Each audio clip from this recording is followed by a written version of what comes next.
Greetings. Thank you for watching my videos on this YouTube channel. I ask humbly that you please click subscribe and click the bell for updates. This YouTube channel is primarily devoted to my ministry efforts here in Chile, where I live, and therefore the vast majority of the videos on this channel are in Spanish.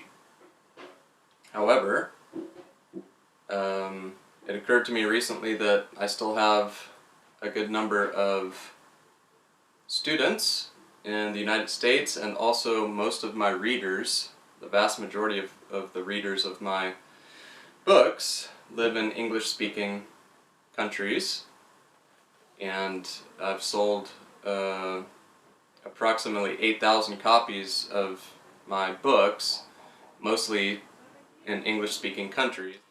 So it occurred to me that most of my readers are from English-speaking countries, and that perhaps, and a few of them have requested that I do more videos in English. So I think in the future, from now on this YouTube channel, I'll probably do about half and half. About half the videos in English and half the videos in Spanish.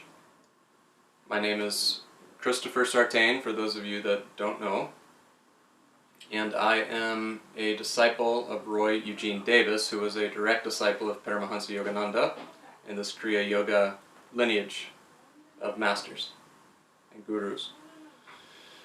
And I'm an ordained minister in the Kriya Yoga tradition. I was ordained July 5th, 2012 by Mr. Davis at his ashram in the North Georgia Mountains Center for Spiritual Awareness.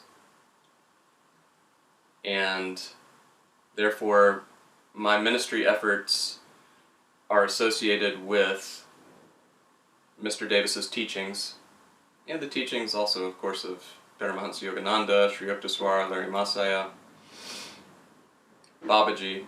So I'd like to tell you a little bit about my story, although we should never really identify, of course, with our story.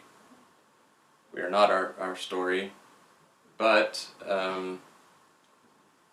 people ask me often, and so I thought it would be a good idea to post a video about my history with this Kriya Yoga path. At about the age of 14, 15, I began reading books on Buddhism and Taoism, the Tao Te Ching, the Heart Sutra, Zhuangzi, and began exploring other ideas, other traditions, other religious systems. And I went off to college, where I studied Eastern religions for several years, had some great professors, and continued my studies after college. I then went and got a master's degree in education, and I taught school for about 9 years. I was a school teacher, middle school teacher. I never really enjoyed that work all that much, although it was rewarding in certain senses, and it paid the bills. And the great thing about it was that I had my summers off, so I had about 2.5 months each year to spend on my own interests and pastimes. When I was 27,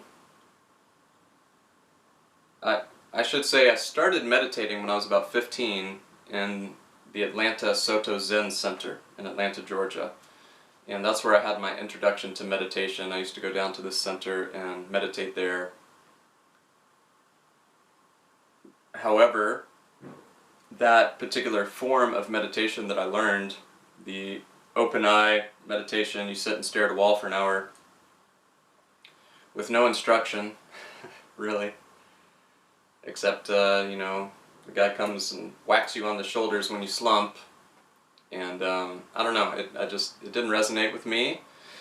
And unfortunately, at that age, I thought that was meditation. You know, I didn't have any other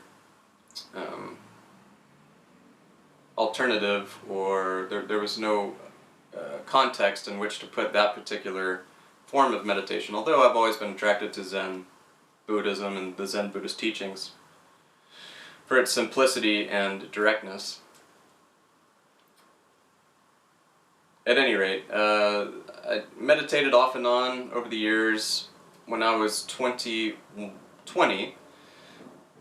21, I started practicing Hatha Yoga in Athens, Georgia, where I lived. I started attending yoga classes, two classes a week. Did that for a couple of years. Really enjoyed those practices, although I was not meditating at the time, just practicing the asanas, a little bit of pranayama, and guided relaxations and shavasana.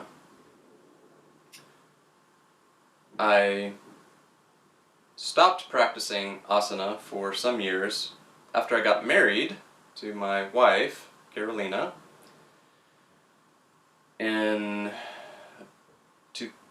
I was 27 at the time, and we started attending some yoga classes in Dahlonega, Georgia, where we were living in the mountains of North Georgia.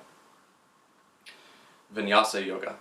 And we both fell in love with the practice, and so we started attending classes every week, I think twice a week, and we had a great teacher there, Sarah, and so we began practicing yoga, although there was still no meditation involved, but I felt an inner calling to begin meditating again, to find a meditation practice around that same time.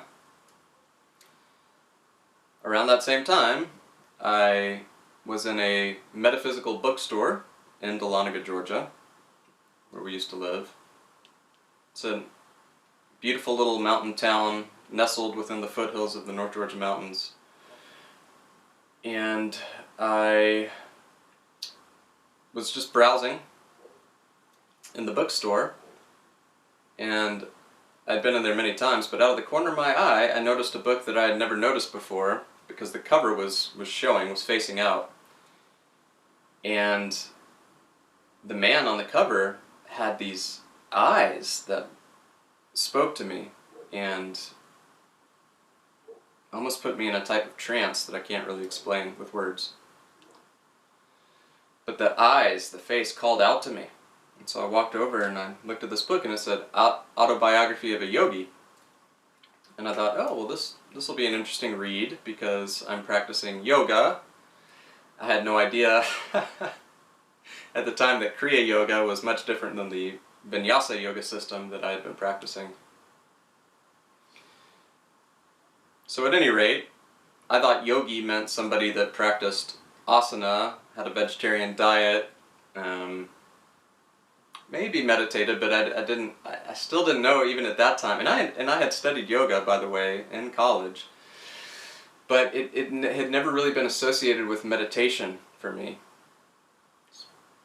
Interesting. At any rate, I bought the book. I felt called to buy this book, and I bought the book. I read the entire book in 3 or 4 days. I don't remember exactly, but it was about 3 or 4 days. I just read all day, every day for 3 or 4 days. And so I prayed after reading the book. I knew that this was my path. Upon reading this book, it spoke to me. The pictures of the gurus, the stories, the miracles, I resonated strongly with this tradition. And I knew, beyond the shadow of any doubt, this is for me. This is my path. So I prayed, and right after I read the book, that God would bring me a teacher like Yogananda, a great master like Yogananda, that could teach me meditation and the way to enlightenment. So I prayed earnestly and steadfastly for a few nights after reading the book. after that, within 1 week of those prayers, I was waiting for a massage in my friend's massage studio, where I later ended up teaching yoga for some years. And I was thumbing through a local metaphysical magazine that we have in the Atlanta area. And I turned to a page. Keep in mind, this is 1 week after I'd read Autobiography of a Yogi and prayed earnestly to God to bring me a teacher like Yogananda to teach me meditation and the path to enlightenment. I open up this magazine, and right there is an advertisement that says meditation retreat in the North Georgia mountains with a direct disciple of Paramahansa Yogananda.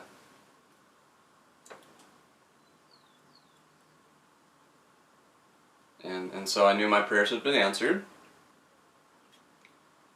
And for me it was sort of a miracle, really.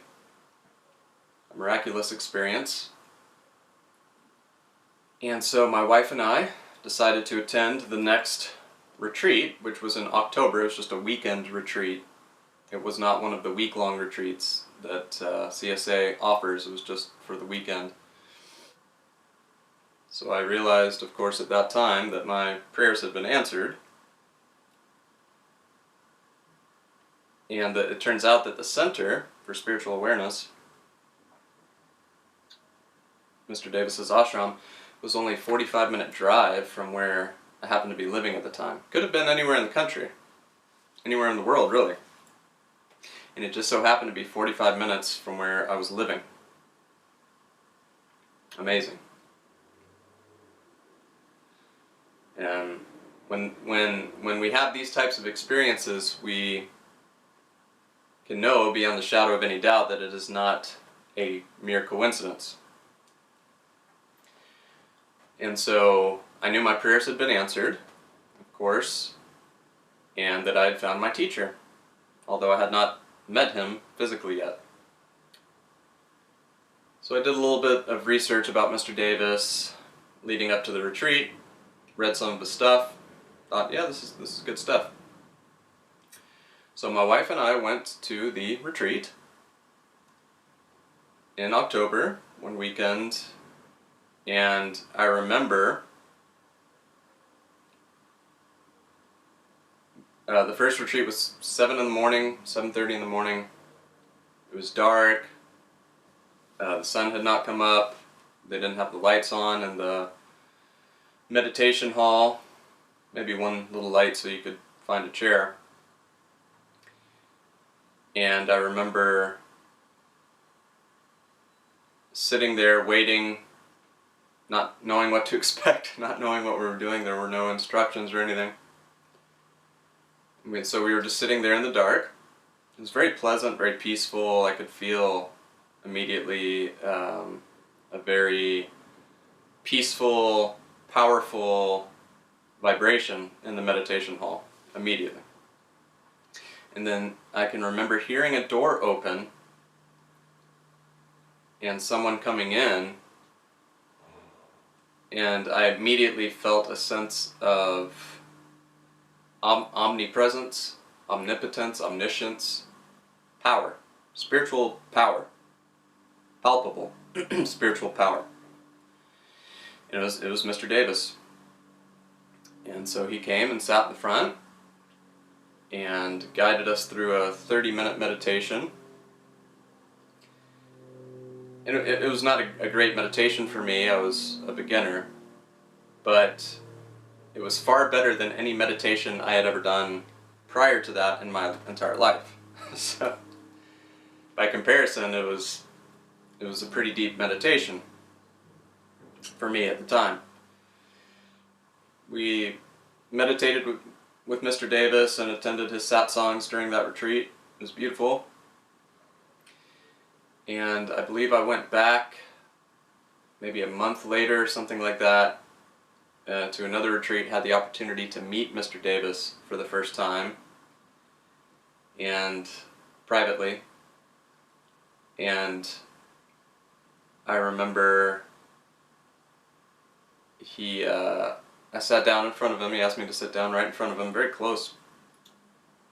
And I had some prayer beads on my, like a little japamala on my wrist with an elastic band, and he pulled it back as far as he could like a rubber band and let it pop on my wrist.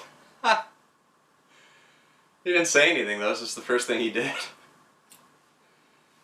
And I said something stupid like, oh, they're for mindfulness, Anyway, he was not big on dramatizing your spiritual path or demonstrating your spiritual path to others via the way you dress and all of that. And then he asked me, what can I do for you? That was his first question, what can I do for you? And I told him, well, I've attended the retreats here and I've been reading, and at that point I had read his books, several of his books in between those two meetings, and had been practicing with some of the techniques, the preliminary techniques that I had learned, Nadi Shodhana, Soham Mantra, and I knew that this was my path. I knew that he was my guru, without any doubt. It was just an inner knowing. Oh, something I'd forgotten to mention. So when he entered the meditation hall for the first time during that first retreat, there was a sense of familiarity that I can't really put into words. I recognized everything. I recognized his voice when he began speaking. I recognized his energy, just his presence. I recognized it. It was familiar. I had experienced it before, in other words. The smell of the meditation hall, I instantly recognized. All of these types of things are very hard to put into words, but there was an immediate recognition of everything around me and my surroundings. I felt completely at home. For the first time in my life, I felt truly at home. Comfortable. For the first time in my entire life, I felt comfortable and at home. Truly at home. And so everything was really familiar. I knew I had somehow not necessarily been there before, but had certainly been in Guruji's presence before, or however you want to explain it, but everything was familiar. I felt totally at home. I felt at peace. And I recognized smells, his voice, the energy, the vibration. I recognized all of it immediately. And so, yeah, that second retreat, I had a private meeting with him, and he asked, what can I do for you? And I basically asked him right then and there to be my guru. I didn't even know if he used the word guru to describe himself or anything like that. He didn't often. Actually, he preferred that we tell people that he was our spiritual teacher rather than guru, but in his last couple of years, he was more lenient with that. I always called him Guru, Guruji. And I asked him to be my guru. He accepted me as his disciple. The first time that I did Kriya Pranayama, I immediately remembered the entire sequence and immediately felt sensations in my Sushumna Nadi and spine, and was able to easily draw the prana up to the higher chakras. And I assumed it was that way for most people. I came to find out later that many people practice Kriya Pranayama for years and never feel the flow of prana in the Sushumna Nadi. And so I told Roy about this, and that I had remembered the entire sequence of techniques. They were as natural as breathing, eating, walking. And he said, well, you're a natural Kriya Yogi.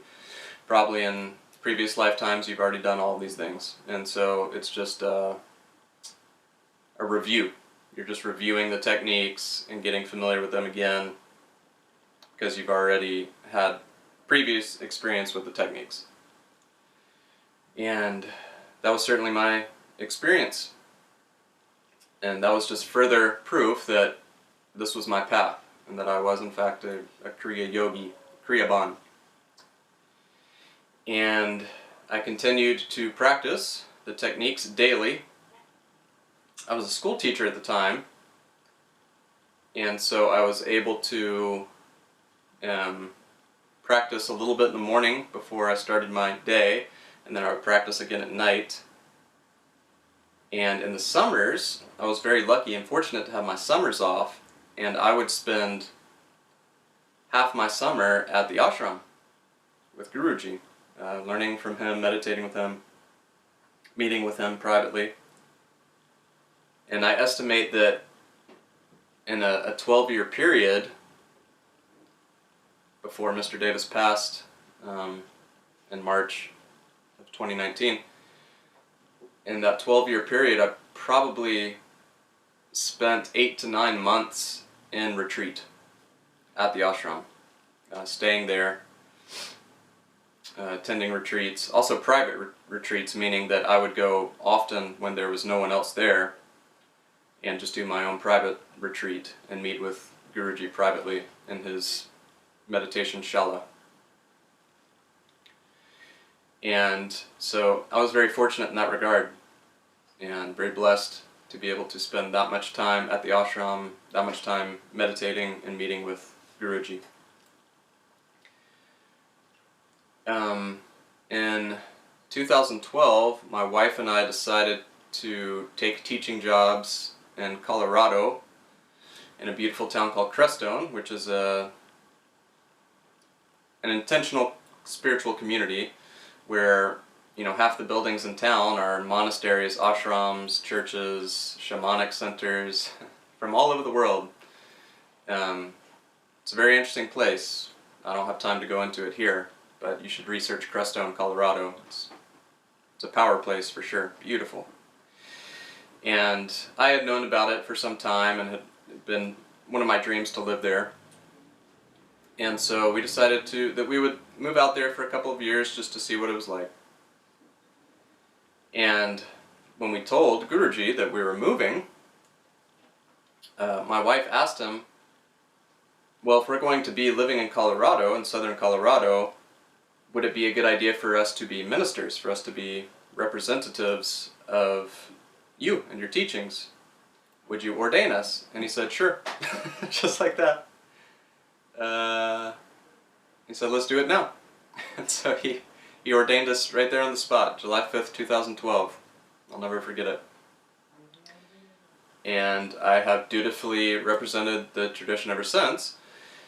And about 6 years ago, 2014, we moved to Chile, my wife and I.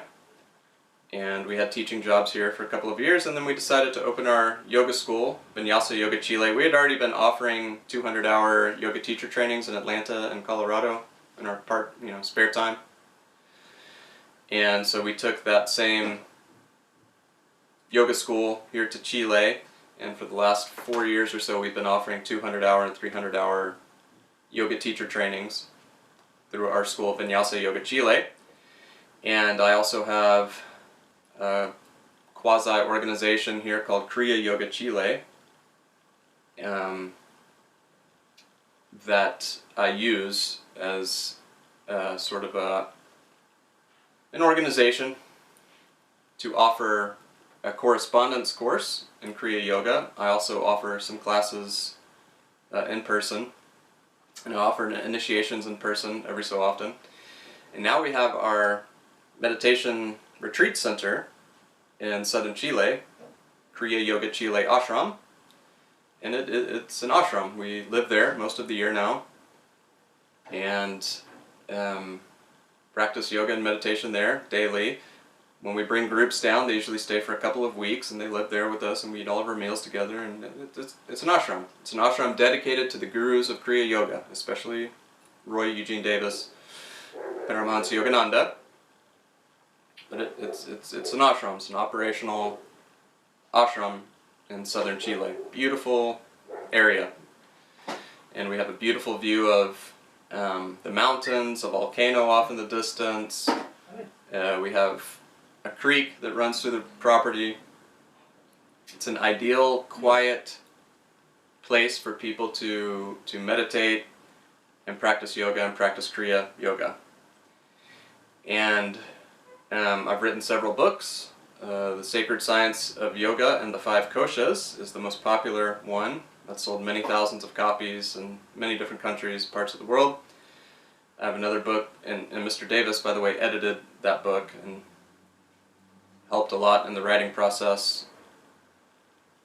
Another book is called Spiritually Mature Yoga, which has a lot of excerpts of writings of Mr. Davis about emotional maturity and spiritual maturity. And then my most recent book is called Kriya Yoga Realizations, which is a collection of blog posts from my blog that I've written over the past 2 years. All of those are available on Amazon.com. I recommend to read them. I recommend to read even more, though, the books of Mr. Davis and Yogananda. They're far better books, especially Autobiography of a Yogi. And really all of Mr. Davis's books are excellent. Excellent. Some of the best spiritual books ever written, to be perfectly honest. And so, that's the Chris character. That's what he does, and that's what he offers. This Kriya Yoga path has been the greatest blessing of my life, especially my relationship with my guru, which continues to this day. His physical body, he transitioned in March of 2019, but I continue to feel his presence daily, and it's the path isn't always, great fun.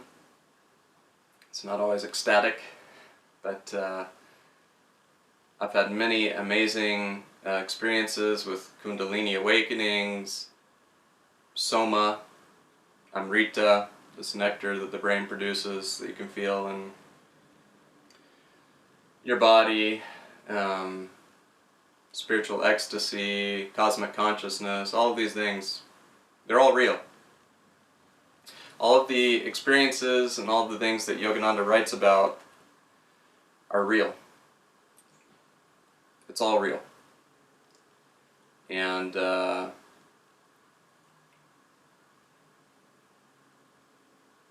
anybody that has practiced Kriya Yoga for many years, especially if they had previous experience with these techniques in past lives, after several years will begin to experience the same things. It's science. I'm not special at all. There's nothing special about my particular case. Anyone with reasonable intelligence who is motivated and spiritually hungry can experience all of these things that I've just mentioned. Anyone. So Kriya Yoga works. It's a science. You try it, and you experiment with the techniques, and the teachings, and the philosophy, and it's effective. It works. It's just that simple. And so I continue to represent this lineage of gurus, and continue to teach in the Kriya Yoga tradition, and do my best to represent Mr. Davis and his teachings and what he was all about here in southern Chile, but also on YouTube and my website and through my books and writings and all of that. And so I hope you enjoy this YouTube channel. If you do, please click subscribe, click the bell for updates. And like I said, in the future I will be posting about half the videos in English, about half in Spanish.